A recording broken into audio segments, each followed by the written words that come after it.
Bueno, bienvenidos todos.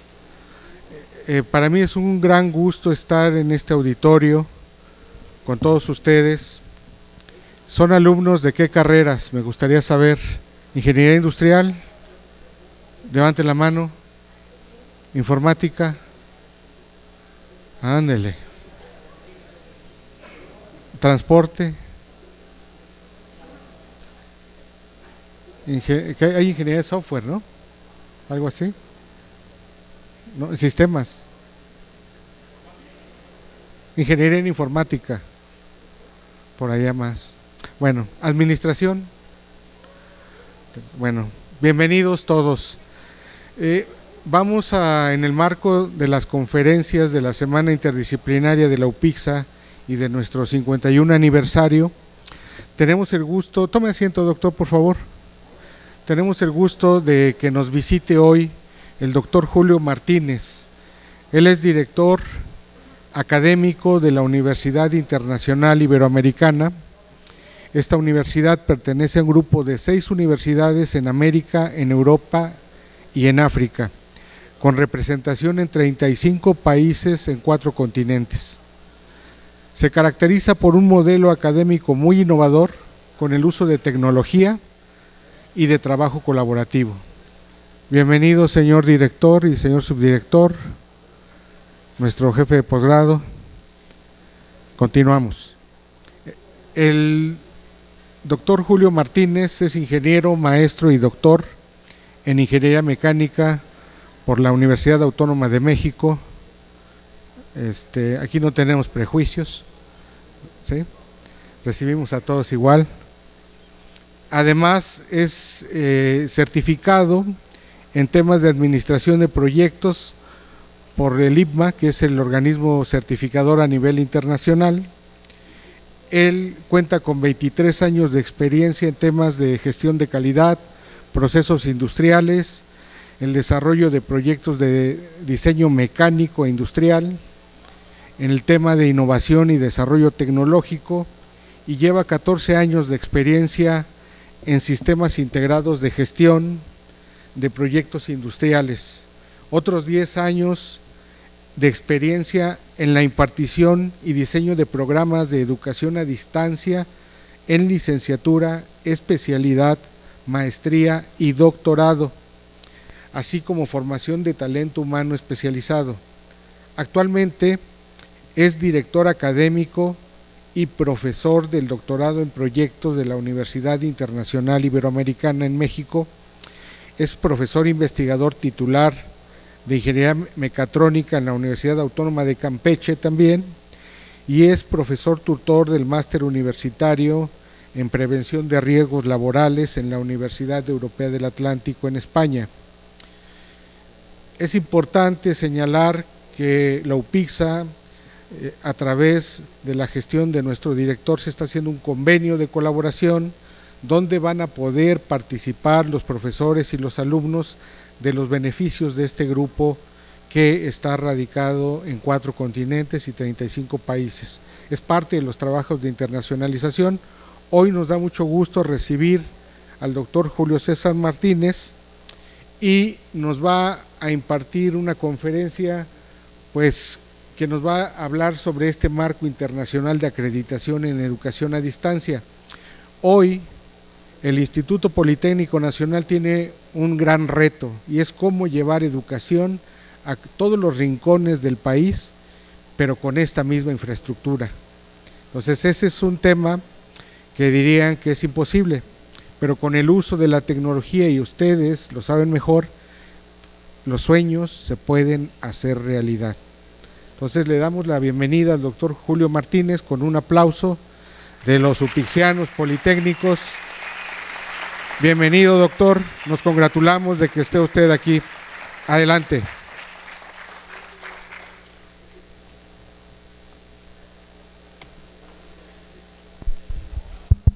Muchas gracias, doctor. Muchas gracias. Buen día, bienvenidos a todos.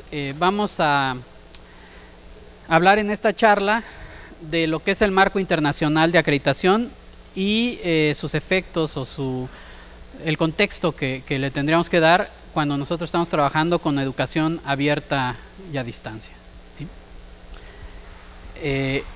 Vamos a hacer un recorrido sobre todo lo que es la evaluación que ha sucedido en México, cómo está contextualizado en el marco internacional. Sufrimos en 2019 de una pandemia a nivel mundial que vino a cambiar todos los paradigmas que teníamos sobre la educación y que potenció de alguna forma el uso masivo de las tecnologías de información en el sector educativo.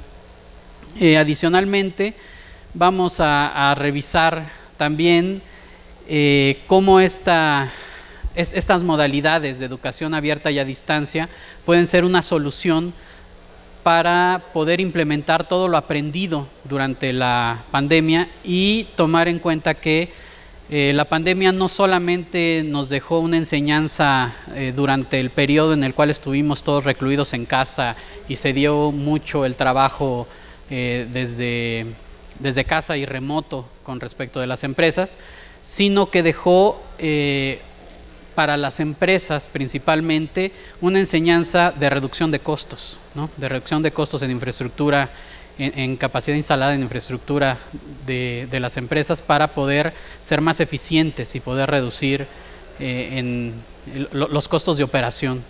Y eso lo tenemos que implementar definitivamente en el perfil de egreso de nuestros estudiantes, porque aunque hemos escuchado que muchas empresas están solicitando el regreso de los empleados que se fueron de home office, bueno, hay otras que no, que se quedaron con el modelo, le vieron todos los beneficios que podía dar, principalmente en cuestión de costos, en cuestión de eficiencia operativa, y van a mantener este modelo. Y nosotros tenemos que estar a la par como entes educativos e incluir todas estas competencias que se requieren en nuestros perfiles de egreso. Vamos a ver unos puntos aquí. Primero vamos a hablar sobre la semblanza de la evaluación de la educación superior en México y el contexto internacional.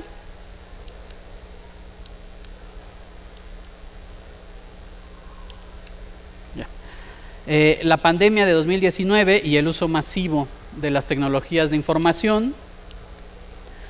Capacidad, habilidad, esta es una parte muy interesante que vamos a hablar sobre la parte de certificación internacional, como estos términos precisamente en Latinoamérica han tenido un pequeño mal entendimiento de ellos y nos ha provocado algunos problemas a la hora de establecer nuestros perfiles de egreso.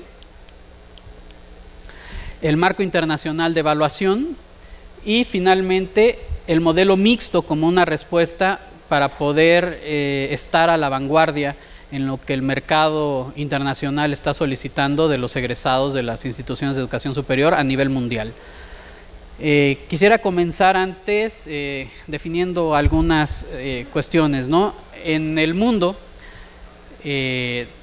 bueno, ahorita contamos con universidades en varios continentes y esto nos ha obligado en el grupo FUNIVER a estar buscando que todos nuestros programas estén acreditados en todos estos continentes. Eso nos lleva a hacer una comparativa del entendimiento de la evaluación de la educación en diversos contextos.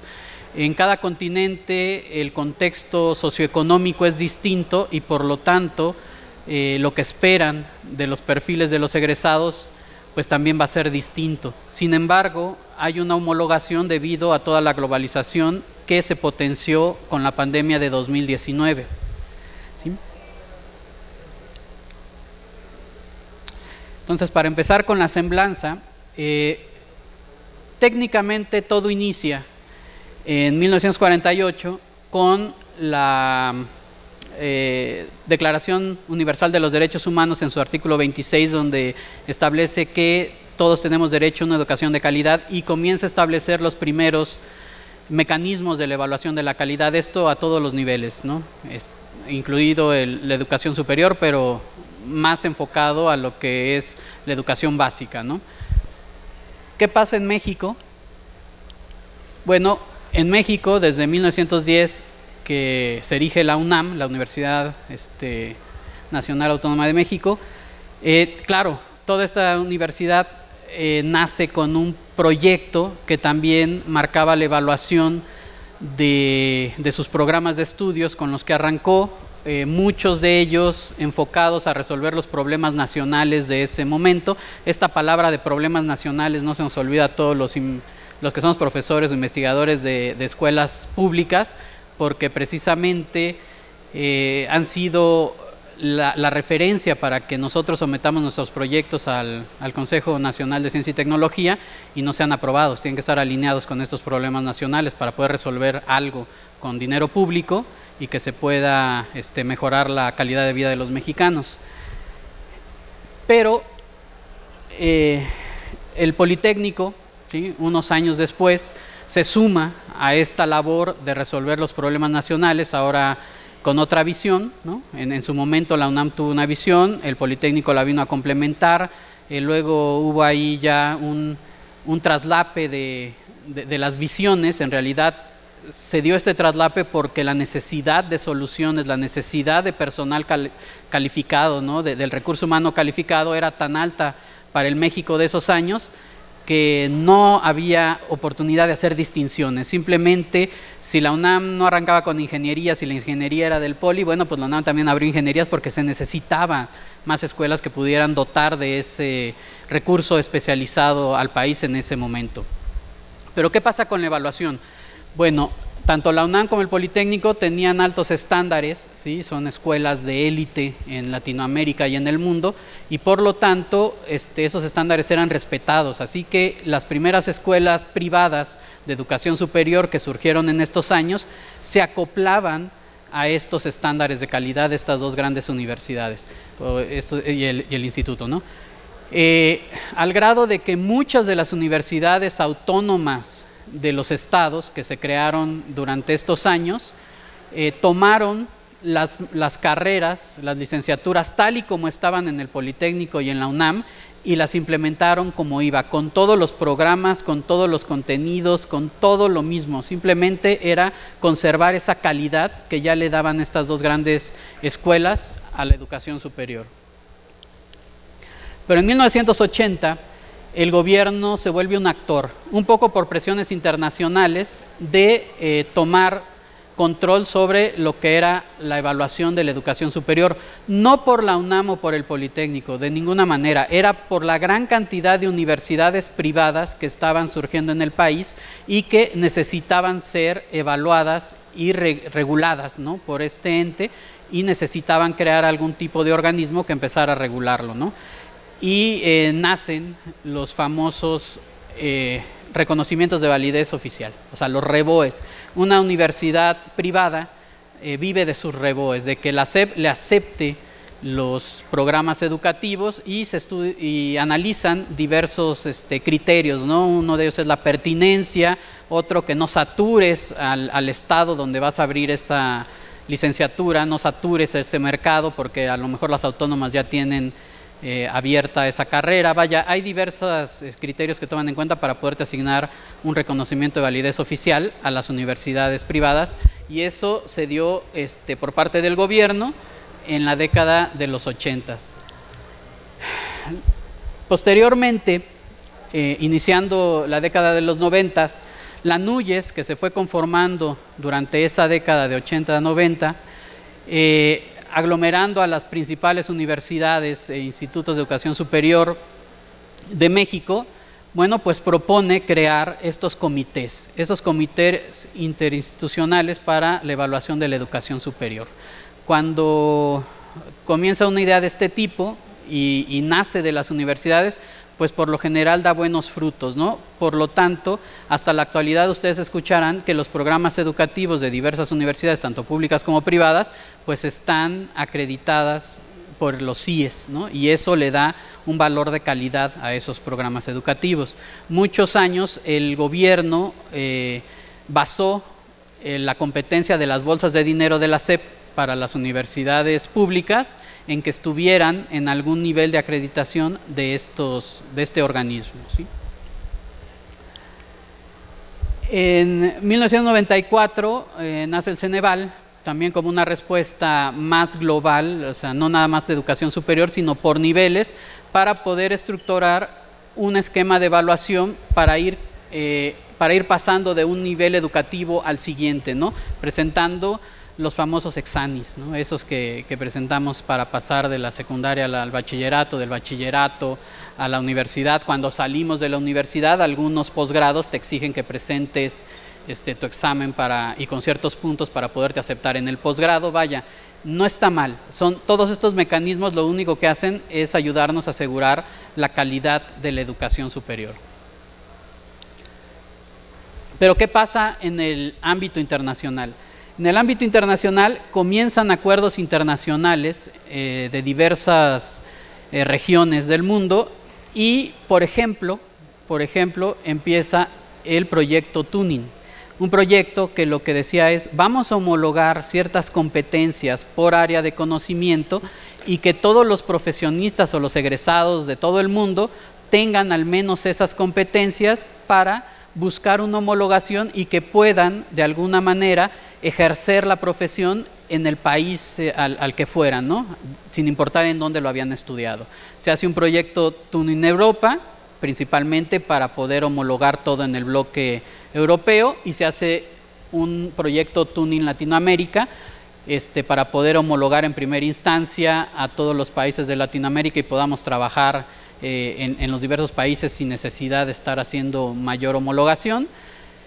Pero es un proyecto que es muy complejo, es sumamente complejo, como les digo, la situación, las condiciones, el contexto socioeconómico de cada región, de cada país es tan distinto que también era complicado lograr una homologación de este tipo. En ese momento hasta hubo proyectos de hacer normas ISO para diversos programas educativos, principalmente los necesarios para la parte de crecimiento urbano, ¿no?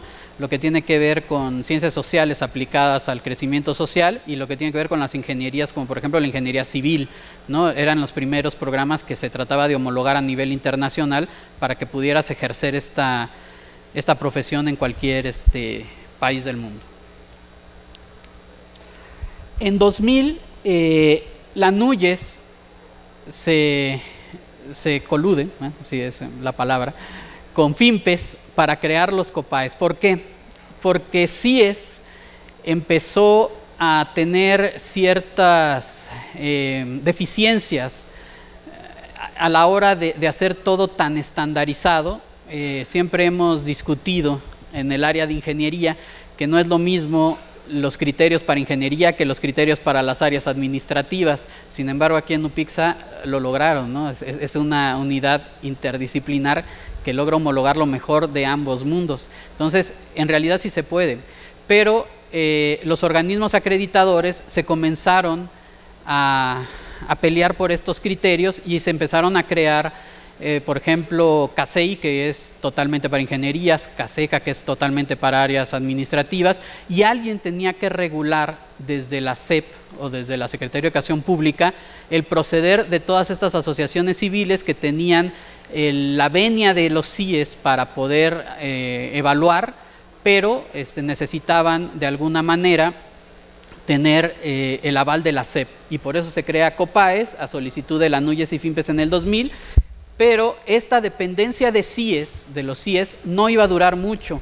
porque en 2010 COPAES se separa ya como un organismo independiente a CIES y alberga aún más asociaciones civiles que se acreditan ante COPAES para poder hacer las certificaciones o las acreditaciones de programas educativos en diversas áreas, ¿no? Ya casi especializado. Ciencias de computación tiene un organismo que lo acredita, Derecho tiene un organismo que lo acredita, vaya, ya cada área de conocimiento o cada programa educativo ya podía tener un organismo el cual le aplicara para poderse acreditar. Y esa es la historia que tenemos aquí en México sobre acreditaciones. Entonces podemos irnos por CIES, podemos irnos por COPAES, por algún organismo de COPAES, pero también algunas escuelas exigen siempre los exanis, ¿no? O sea, estar por Ceneval. Así que tenemos 3 instancias de acreditación de la educación superior y es imposible que cualquier otro país del mundo pueda considerar que en México la educación superior no tiene calidad. Tenemos 3 seguros de calidad para poder asegurar nuestra calidad en México. En 2018, todos los organismos de COPAES, y eso lo habrán sufrido también aquí en el Politécnico, sufren su famoso marco 2018, ¿no? Es decir, ya estaba acreditado yo por alguno de estos organismos, pero ahora me hablan y me dicen que hay que reacreditarse porque surgió el famoso marco 2018. Y ese marco 2018 tenía ciertos cambios, y cambios importantes desde el punto de vista de todo lo que se venía haciendo en acreditación en México. Para mejorar, sí, pero para mejorar en un contexto internacional, no necesariamente para mejorar en el contexto nacional, pero vaya, hay que tomar en cuenta que todo se estaba globalizando. ¿Qué es lo más importante de esto? Que de pronto entra el marco 2018, estamos en plenas reacreditaciones y entra la pandemia, que tuvo que modificar toda la manera de pensar de todos los ámbitos económicos, sociales, educativos en el mundo, al grado que estas reacreditaciones, y actualmente todavía, les puedo decir que en la Autónoma de Campeche, la última acreditación que nos hizo CASEI de la carrera de energía, todavía la hicieron a distancia. Es decir, no fueron a Campeche los evaluadores, sino todavía fue a distancia y con la tableta enseñándoles laboratorios y todo esto que se tuvo que hacer debido a la pandemia.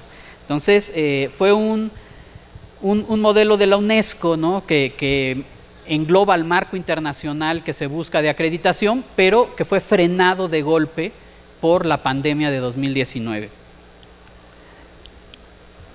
Ahora en 2023 se suma algo más, SEAES, Sistema de Evaluación y Acreditación de la Educación Superior, totalmente de México, totalmente del gobierno mexicano, pide modificaciones, por eso está por encima de esas líneas verdes, pide modificaciones a Ceneval, pide modificaciones a los CIES, pide modificaciones a todos los organismos de COPAES, no se pelea con ellos, pero tampoco es equivalente a ellos, sino SEAES simplemente es una acreditación, mejor dicho, una evaluación, porque no llega a la acreditación, sino una evaluación obligatoria para todas las instituciones de educación superior, tanto públicas como privadas en México, que nos van a decir hasta ahorita simplemente si estamos haciendo las cosas bien o mal, sin ninguna represalia, pero es hasta ahorita. ¿Qué puede suceder o qué se espera de SEAES? En España, nosotros contamos en el grupo FUNIVER con una universidad en Santander, España, que es privada y que por el convenio que comentó el doctor, pueden ustedes acceder a una beca de movilidad para irse a estudiar un semestre o un año, dependiendo de su carrera, a Santander, España. Al trabajar con el grupo de España, nos encontramos con algo que se llama ANECA en España. La ANECA es una agencia de acreditación para los profesores y para los programas de educación superior en España. Si quieres ser profesor en una universidad de España, necesitas acreditarte por ANECA. Si quieres que tu programa educativo tenga un título oficial en España, lo tiene que acreditar ANECA. Aquí en México, como les comento, las autónomas, no sé el caso específico del Politécnico, me imagino que también es algo autónomo en esa situación, pero las universidades autónomas definen o deciden sus programas educativos por el simple hecho de ser aprobado por el Consejo Universitario. ¿Cuándo tiene interacción las autónomas con la SEP? Cuando van a inscribirlos a profesiones, es decir, cuando van a solicitar el folio del título y la cédula profesional. Así que una universidad autónoma puede arrancar su programa, su primera generación, y preocuparse hasta el año 4 en ir a la SEP a presentarle el programa. Claro, la SEP le pide ciertos requisitos para que pueda para que pueda tener folio de título y cédula profesional, que están en el acuerdo que ahora se llama 171117 de la Secretaría de Educación Pública, que engloba cuántas horas mínimas debe tener un programa de licenciatura, cuántas horas mínimas debe tener una especialidad, una maestría, un doctorado, y vaya, hay que cubrir esos requisitos. Así que, aunque sea autónoma la creación del programa, en estas universidades, de todas maneras tiene que cubrir los requisitos, porque si no, más adelante, cuando lo quiere inscribir en profesiones, simplemente le van a decir, no cumple, ¿no? Entonces, sí está regulada esa parte. No sé, me imagino que en el Politécnico debe haber algo similar para poder cumplir con eso. Y para las privadas, va de cajón de entrada. Para las privadas, para que te den tu REVOE, tu reconocimiento de validez oficial, pues necesitas a la fuerza cumplir con este acuerdo 1711-17, si no, simplemente no te lo dan y no puedes abrir la carrera, no puedes ofertarla, ¿sí?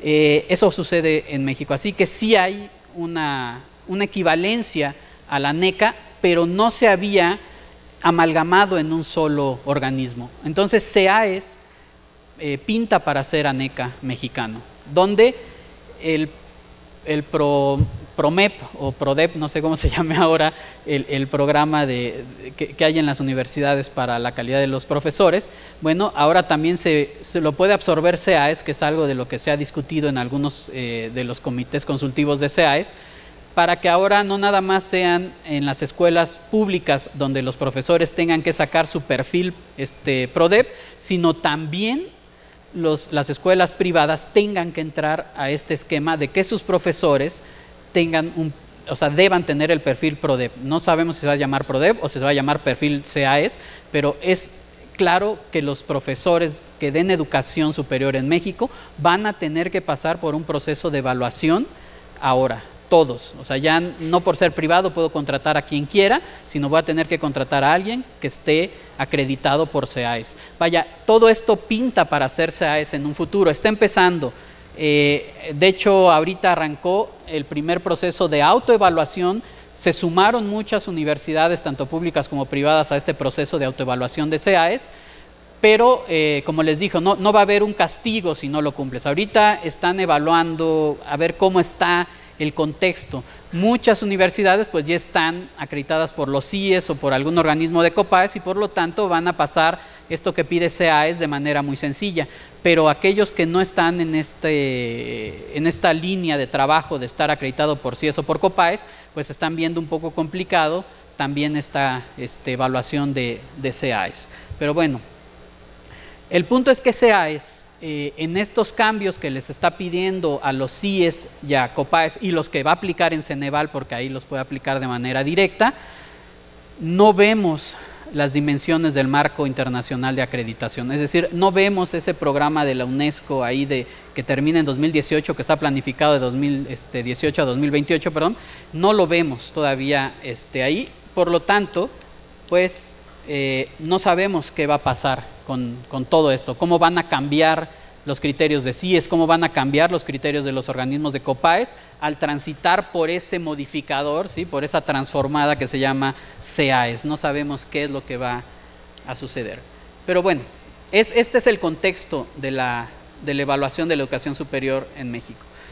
Vamos a analizar un poquito cómo la pandemia de 2019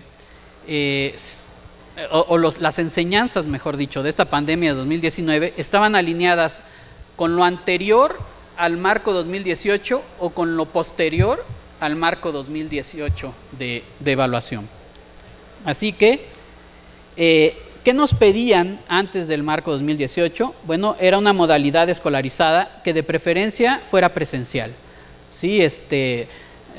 Así que cuando tú tenías un programa a distancia o online y pedías una acreditación, tenías un montón de problemas, de observaciones de los evaluadores, cómo vas a hacer esto, cómo vas a hacer lo otro, no me parece adecuado, les falta estar en los laboratorios a los alumnos, les falta la presencialidad. Inclusive cuando un posgrado lo queríamos meter a PNPC, era un martirio porque la visión que tenían todavía los evaluadores era nulificar la parte a distancia, o sea, como que no tenían calidad como para estar en un PNPC. Y eso, bueno, pues nos llevó a tener bastantes fallos, ¿no? A la hora de nosotros que tenemos posgrados en línea, registrarlos en PNPC. También pedían altos requerimientos de infraestructura y no compartida. En algunos puntos, inclusive en la autónoma, cuando decíamos, oye, es que nuestras prácticas estas de ingeniería eléctrica las hacemos en el campo de capacitación de CFE que está aquí, nos decían, híjole, pero es que tienen que ir los alumnos hasta CFE a hacerlo. Esto significa un problema. ¿Por qué no tienen aquí un laboratorio de eso? Si tienen la carrera de energía. O sea, empieza a haber unos puntos malos, ¿no? Por esa situación en ese plan todavía. Plantilla docente que por naturaleza inclusive un programa desde el 96 en adelante, que el mismo, en ese entonces creo que se llamaba PROMEP, en ese entonces se llamaba PROMEP, daba becas y dio muchas becas para que todos los profesores estudiaran maestría o doctorado, pero sí te ponían la condicionante de que fueran PNPC, es decir, de investigación, o que, aunque fueran en el extranjero, tuvieran una carga fuerte de investigación, ¿sí? Entonces todos nuestros profesores pues no eran profesionalizantes, todos eran de investigación. En perfil de egreso no prospectivo, es decir, no había un análisis de la oferta a futuro que iban a tener nuestros egresados en el mercado laboral, se trabajaba en un horizonte bastante corto, ¿no? Bueno, ¿qué nos enseñó la pandemia de 2019? Lo primero, el trabajo colaborativo a distancia a través de las TICs. ¿Por qué? Porque simplemente la gente no podía salir y tenías que seguir trabajando, tenías que seguir estudiando. De buena o mala manera, las universidades trataron de sacar los semestres que estuvimos encerrados con clases síncronas, ¿no? Con los profesores ahí dándonos a través de la computadora las clases, y esto no fue lo más eficiente, no fue lo mejor. Pues claro, nadie estaba preparado para hacer eso, ¿no? Espacios de infraestructura compartidos y virtuales, eso también nos pidió la pandemia. ¿Qué sucedió? A la hora de recluirnos, y lo vamos a ver un poquito más adelante, a la hora de recluirnos, mandamos a todos los trabajadores, a todos los estudiantes que estaban foráneos, que estaban en nuestras universidades, a sus casas. Así que al regresar al trabajo virtual, o sea, desde casa, cuando empezó a requerirse que trabajáramos y que estudiáramos, bueno, pues de pronto surgieron algunas alianzas de que si yo era de Monterrey y estaba estudiando aquí en Ciudad de México y no podía hacer mi práctica de laboratorio, pues porque estoy en Monterrey, pero hay un convenio entre mi universidad que está en Ciudad de México y una universidad que está en Monterrey, y entonces se hacían algún tipo de acuerdos para que yo pudiera ir a hacer mi práctica con los de Monterrey y me valiera en mi universidad. Eso empezó a ayudar a que se compartiera infraestructura. Si esta infraestructura era de universidades públicas, es lo mejor que podía pasar, porque significaba que ese recurso que se da a la universidad pública, que no lo miden el gobierno en el impacto que va a tener en el número de estudiantes, tenía una mejor tasa, porque ya los estudiantes iban sumando en su región, ¿no? Entonces iba a funcionar, o se esperaba que funcionara de manera mejor. Profesores con certificaciones profesionales, también muchos sufrimos en la pandemia el problema de que el soporte de casa se quedó sin trabajo, ¿sí? Y entonces los estudiantes tuvieron que salir a trabajar, y cuando salieron a trabajar se dieron cuenta que no tenían las habilidades para hacerlo, no tenían las destrezas para hacer ese trabajo. Entonces tenían que optar por trabajo de menor remuneración, cuando lo que ya habían estudiado decía otra cosa. ¿Qué faltaba ahí? Bueno, esa partecita de la experiencia de hacer el trabajo, no de saber los principios para hacer el trabajo, sino de haberlo hecho, de esa experiencia. Y por ello también los profesores que podían transmitirle a los estudiantes esa experiencia de haber realizado el trabajo, bueno, pues les ayudó mucho más que los profesores, que a veces somos solamente investigadores y no tenemos esa experiencia profesional fuera. Entonces eso también nos enseñó la pandemia. Y por último, el paradigma de la organización del tiempo y del trabajo, porque ahora resulta que todos teníamos que trabajar desde casa y era bien cómodo pararte en pijama enfrente de la computadora, empezar a trabajar, pero teníamos un montón de distractores: la familia, la televisión, el Netflix, las plataformas. Ahorita lo hago, me echo la película y regreso a terminar, que hay junta, chispas, pero mejor no abro mi cámara para que no me vean. O sea, teníamos que cambiar la manera de pensar como estudiantes y como trabajadores.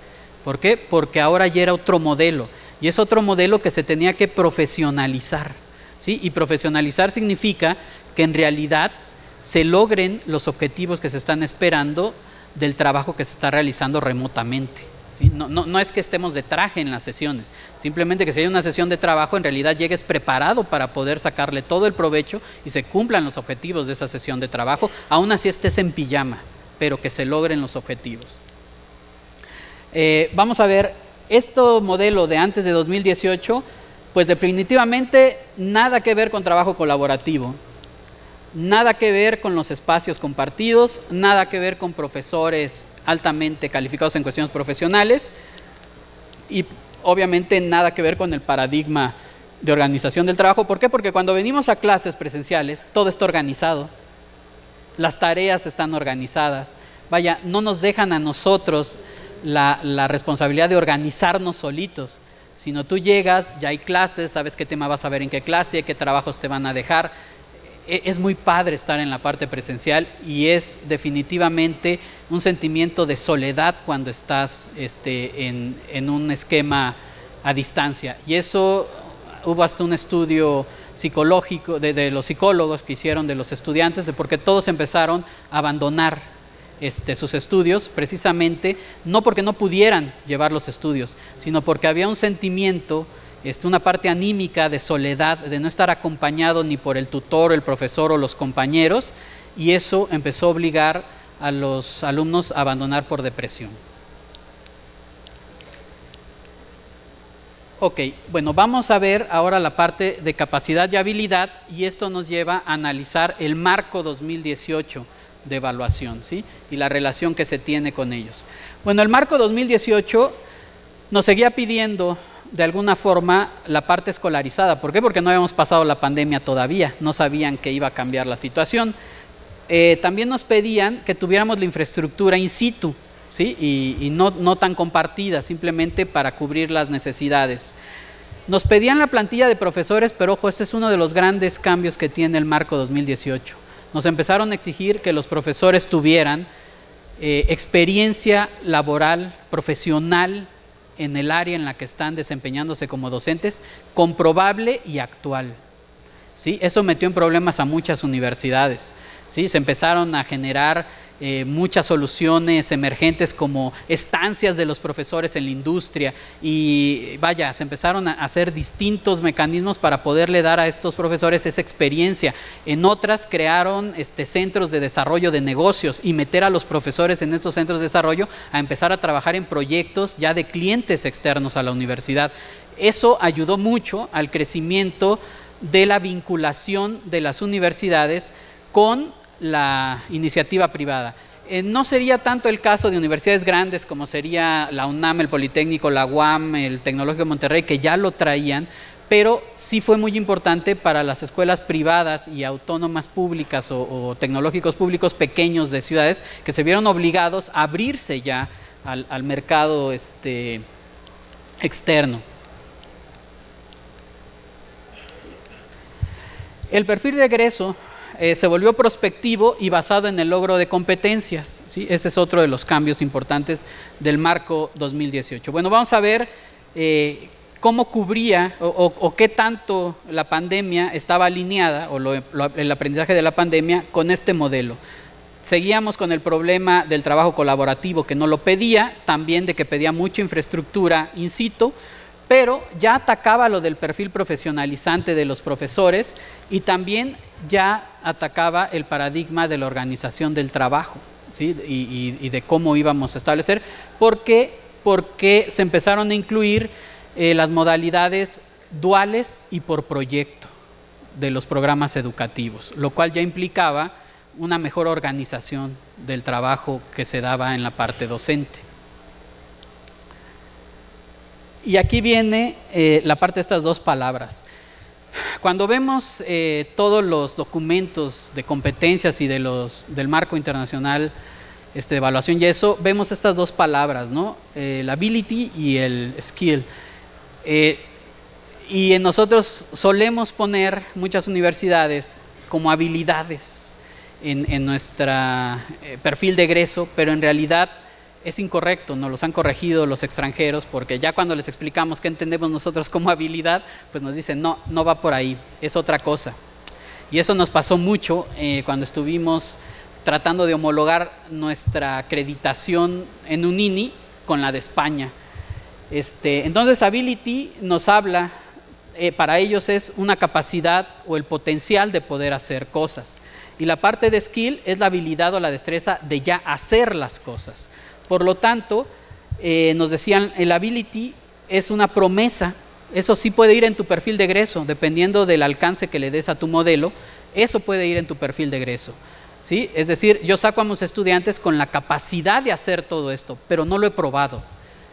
Y si necesito probarlo, bueno, pues entonces tengo que hablar del skill. Entonces, cuando pongo en mi perfil de egreso habilidades y lo leen o lo traducen mal los extranjeros, piensan que nuestros alumnos ya pueden hacerlo, o sea, es decir, que lo hicieron de alguna manera ya en ambientes reales, en contextos reales, durante sus estudios, y se llevan la sorpresa de que a veces no.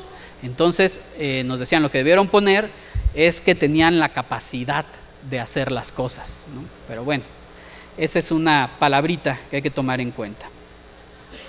¿En qué se va a basar este marco internacional de evaluación? Bueno, ¿en qué se basa? Porque ya está establecido.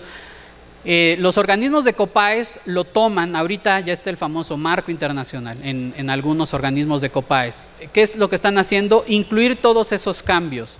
Para bien o para mal, pues los están incluyendo de alguna manera. ¿Qué nos pide esta nueva visión internacional de la evaluación? Que el plan y modelo de estudios esté en función de necesidades futuras del sector para fomentar el desarrollo económico sostenible. Todo el que salga de una universidad o de educación superior tiene que salir listo para insertarse en el mercado de trabajo. Eso es lo que nos dicen. Hay que evitar esa ineficiencia que da la parte del training para las empresas. Es un costo muy alto. Entonces quieren que se absorba desde acá, mejor dicho, no que se absorba, sino que se planifique para que se cumpla ese objetivo aquí. Altos requerimientos de infraestructura compartida. Ya no les interesa que tú tengas todo, al contrario, quieren que salgas o que tus alumnos salgan a compartir infraestructura, a compartir experiencias, a compartir conocimientos con otros estudiantes y con otros profesores. Y que se utilice mucho la parte virtual, porque hay laboratorios que de manera virtual cumplen la función de lo que haríamos en un laboratorio físico. Entonces dicen, ¿para qué hacer el gasto? Hazlo virtual, si no vas a tener gran ganancia en hacerlo físico.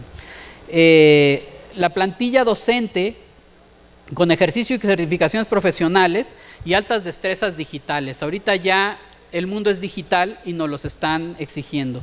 Perfil de egreso prospectivo basado en el logro de competencias para la resolución, y aquí viene algo que hemos visto mucho en internet, en Facebook, que maestría en sistemas complejos, que maestría, y uno piensa en los números complejos de matemáticas y resulta que no es nada de eso, sino todo lo contrario. Quieren que sepamos resolver sistemas complejos, adaptables y flexibles, que es lo que está pidiendo el mercado actualmente. Es decir, quieren que saquemos resolvedores de problemas. Ya no les interesa tanto si sabes mucho de algo, no, quieren que sepas bastante de todo para que cuando salgas puedas resolver el problema, lo puedas contextualizar, puedas proponer soluciones, puedas armar un grupo de trabajo para darle solución.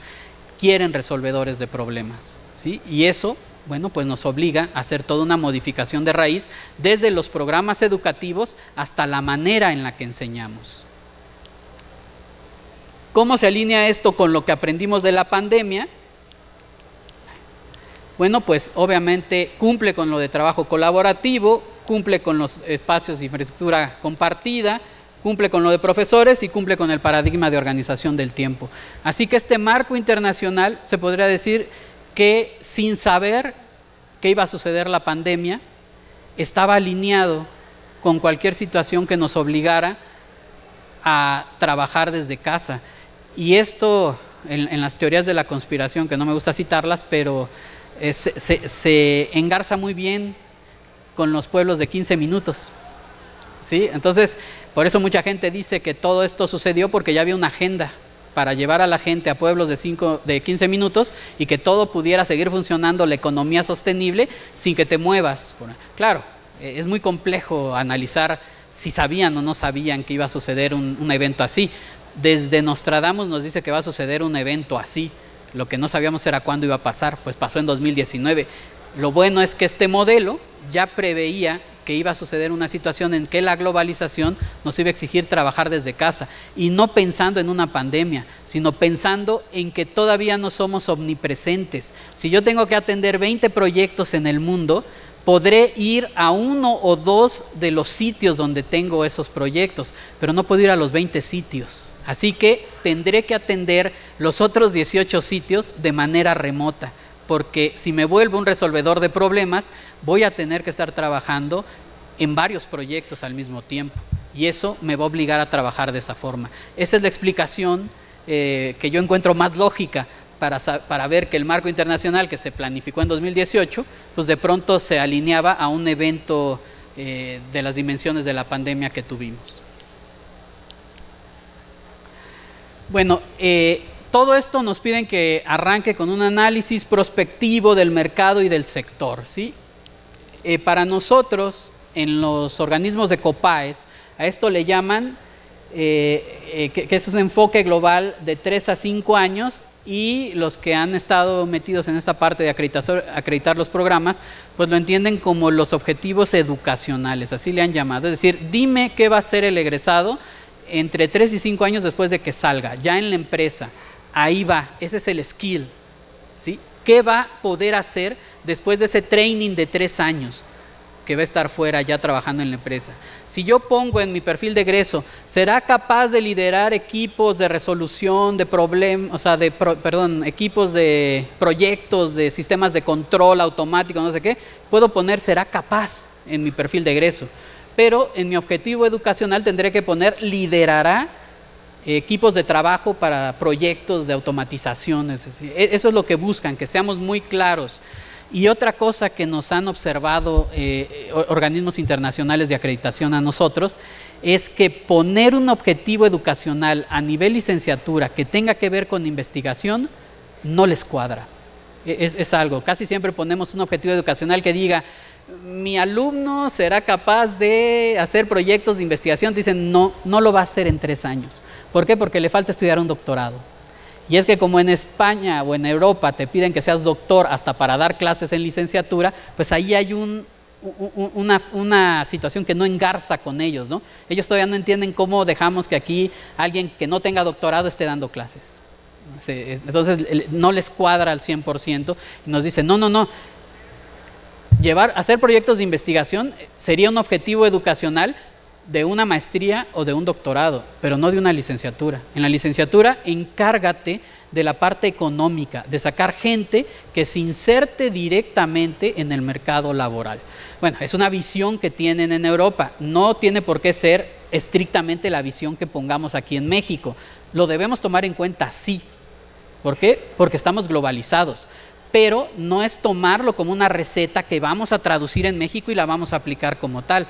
Por eso mismo, el proyecto Tuning en 1996 no pudo ser totalmente homologado y se partió en 2 proyectos, el Tuning Europa y el Tuning Latinoamérica, porque había situaciones de contexto socioeconómico y cultural que no aplicaban para Latinoamérica. Entonces se tuvo que tropicalizar esas competencias, ¿sí? Entonces tomemos esto como una referencia de algo bueno que está sucediendo en el mundo y de lo que nos van a pedir si trabajamos para proyectos transnacionales de otros continentes.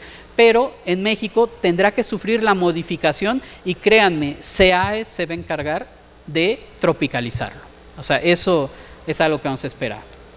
Bueno, nos piden que definamos el alcance del modelo educativo, es decir, si vamos a dar capacidad, y eso nos habla de un modelo tradicional o por competencias, donde nada más vamos a sacar a los alumnos con la capacidad de hacer las cosas.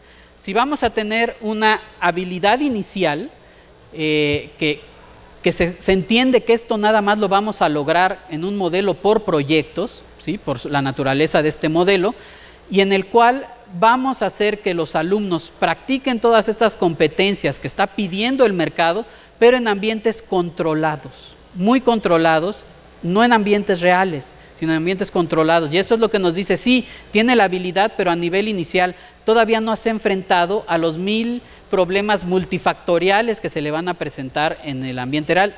tú creas un disturbio y esperas una respuesta del alumno, pero todo está planificado y controlado. Entonces todavía no nos la creen que trabajando en laboratorios y tratando de simular en laboratorios situaciones reales, estamos cubriendo el requisito.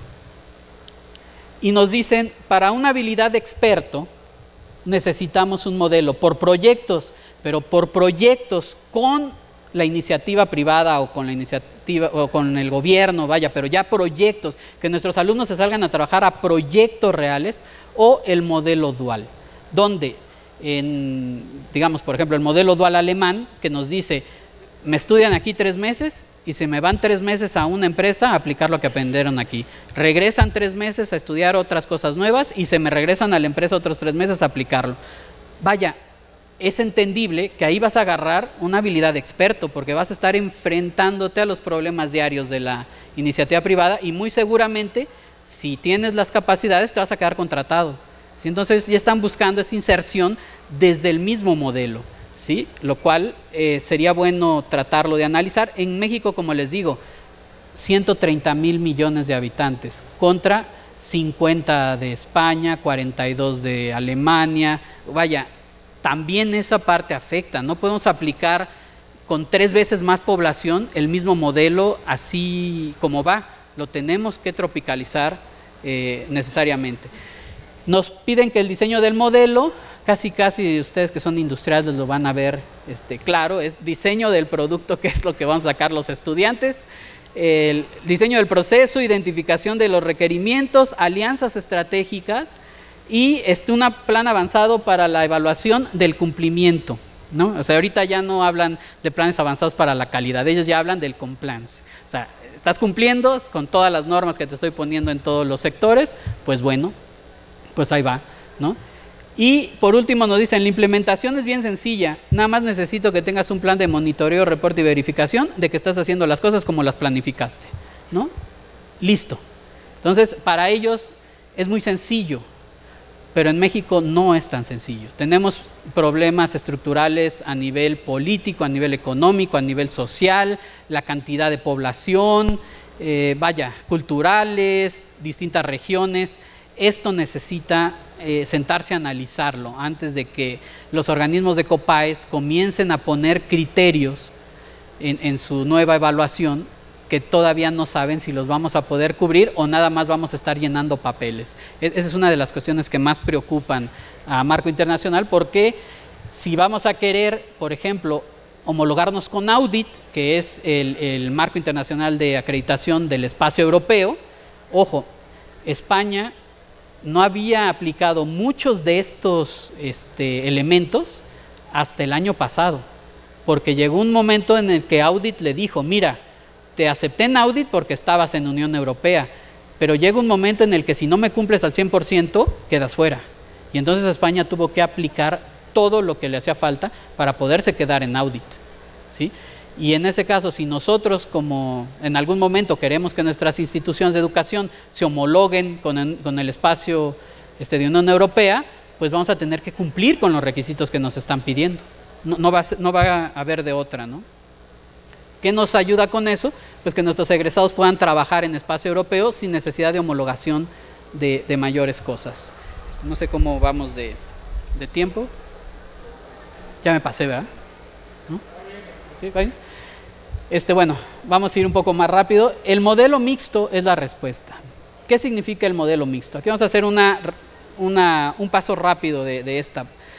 Estas son las revoluciones industriales, ¿no? En la primera, no sé si se ve o está muy chiquito, bueno, pero en esta gráfica lo que se quiere ver es cómo la actividad económica fue cambiando a través de las revoluciones, cómo se fue transformando la mano de obra artesanal en mano de obra especializada y cómo los servicios empezaron a aumentar de manera muy importante, al grado de volverse uno de los principales sectores económicos, el de servicios, ¿sí? ¿Por qué? Porque casi ya todo está hecho, dicen algunos, ¿no? Y lo que se necesita es llevarlo a todas las personas, y eso se conoce como servicio.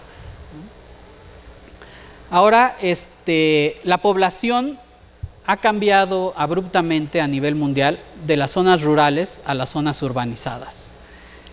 Y bueno, ahí tenemos, es la misma gráfica, nada más que puestos juntos toda la parte que es no urbana. Vean cómo cayó la parte no urbana y cómo subió también de golpe la parte urbana. Y esto lo que nos habla es de que tenemos núcleos poblacionales ya muy bien definidos. Este mapa nos muestra en el siguiente cómo han crecido esos núcleos poblacionales. Son esos puntos rojos que ahora aparecen por todos lados. En el mapa de 2015, en pocos años se hicieron muchos núcleos poblacionales. Esto es una de las justificaciones que ha puesto la Agenda 2030 para decir, regresemos a los pueblos de 15 minutos. ¿Por qué? Porque esas ciudades se han vuelto carísimas, se han vuelto insalubres, se han vuelto insostenibles en cuestiones ambientales. Necesitamos sacar gente de las ciudades y no es nuevo.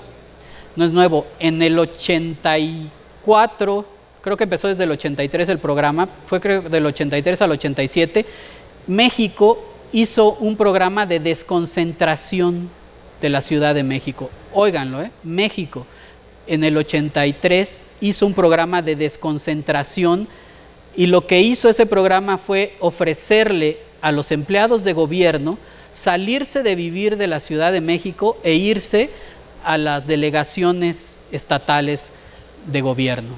O sea, ya había esa visión de que dejar que los núcleos poblacionales se desarrollaran sin control podían causar un problema. Y por ello es que mucha gente de la Ciudad de México regresó a sus ciudades de origen en esa época. Esta es la distribución de la urbanización en las ciudades. Se espera en 2030, que es la gráfica de la derecha, que estén así ya de grandes. Vemos Asia, vemos Europa, ¿no? Está esto de una manera impresionante. México pinta mucho, ahí lo pueden ver, ya estamos siendo una situación que ya se nota. Y esto es lo que aprendieron en la pandemia las pymes, ¿no? Los gastos y la deuda que traían arrastrando por pagar infraestructura para que los empleados estuvieran en sus oficinas se cayó. Y ahí tenemos ciudades como Londres, Ámsterdam y Buenos Aires que tuvieron un ahorro todas estas empresas. Sí. Finalmente, ¿qué nos piden ahora? Estas son las competencias que nos está pidiendo el mercado y que se cubren con el modelo del marco internacional, y esto es lo que esperan de nosotros en la cuestión actitudinal, ¿no? Esa es una de las situaciones más importantes. Vamos a pasar rápido. Bueno, eso es definición de educación y formación que tiene que ver con los contextos reales, la funcionalidad, los enfoques de la formación, funcionalidad dependiendo de lo que vas a hacer, aptitudinal dependiendo de lo que eres capaz de hacer, las modalidades presencial, no presencial y mixta, y por eso ahorita vamos a ver la mixta es la que nos da mejor relación costo-beneficio para poder sacar gente formada para el mercado laboral.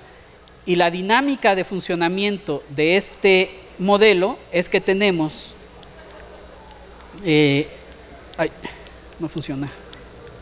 Tenemos la parte del ambiente real de trabajo, la parte de la plataforma a distancia, todos los elementos de la plataforma a distancia, el trabajo ya de la aplicación en la implementación en problemas reales, pero ¿cómo relacionamos el ámbito real con la plataforma de educación a distancia? Bueno, pues vía la evaluación, precisamente. Esa evaluación por pares, esa evaluación donde tienen que incluirse tanto la parte de la información como la parte de la implementación, tienen que estar en este modelo.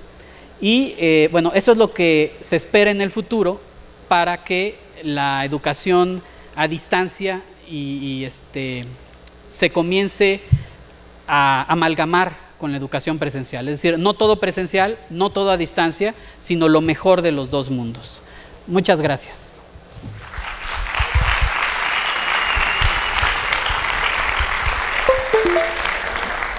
Muchas gracias. Sin lugar a dudas, tenemos todavía un trabajo largo que recorrer, que hacer, pero en ello estamos. Muchas gracias, doctor Martínez, por su presentación. La presentación va a estar disponible para todos. Hay un video que va a estar proyectándose también afuera sobre lo que es la Universidad Internacional Iberoamericana. Como un dato interesante, la UNINI fue reconocida por el CONACYT todavía antes de la pandemia como el modelo más innovador en la enseñanza a distancia en México por CONACYT, ahora con ICIT. ¿Sí? Bueno, pues muchas gracias. Vamos a hacer un par de preguntas, si es que las hay. Les voy a pedir que las escriban, pongan sus datos, y hay una persona a la entrada del auditorio para que le dejen la inquietud y se las contestemos con toda la formalidad y con todo el tiempo necesario, ya que ahorita nuestro director tiene que ir a la reunión de consejo, pero queremos también que nos brinde el reconocimiento para nuestro conferencista, el director académico de la UNINI. Maestro, por favor, si es usted tan amable de entregar el reconocimiento, le voy a ceder el espacio.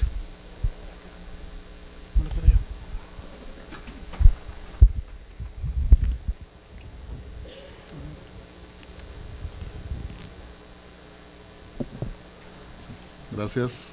Muy bien, muy buenas tardes. Muchas gracias, doctor Julio, por esta plática sumamente interesante, en donde pues hace ver pues esta necesidad de contar con un modelo dual en todas y cada una de las universidades. Y pues muchas gracias por llevar a cabo pues esta vinculación con nosotros, donde nuestra comunidad docente y nuestros estudiantes se van a ver beneficiados. Me voy a permitir leer el reconocimiento y dice: el Instituto Politécnico Nacional, que a través de la Unidad Profesional Interdisciplinaria de Ingeniería y Ciencias Sociales y Administrativas, reconoce al doctor Julio Martínez Espinosa por su participación en la conferencia magistral Marco Internacional de Acreditación y la Educación Abierta y a Distancia, Ciudad de México, a 7 de noviembre de 2023, la técnica al servicio de la patria, firma maestro en ciencias Emanuel González Rogel, director. Muchas gracias.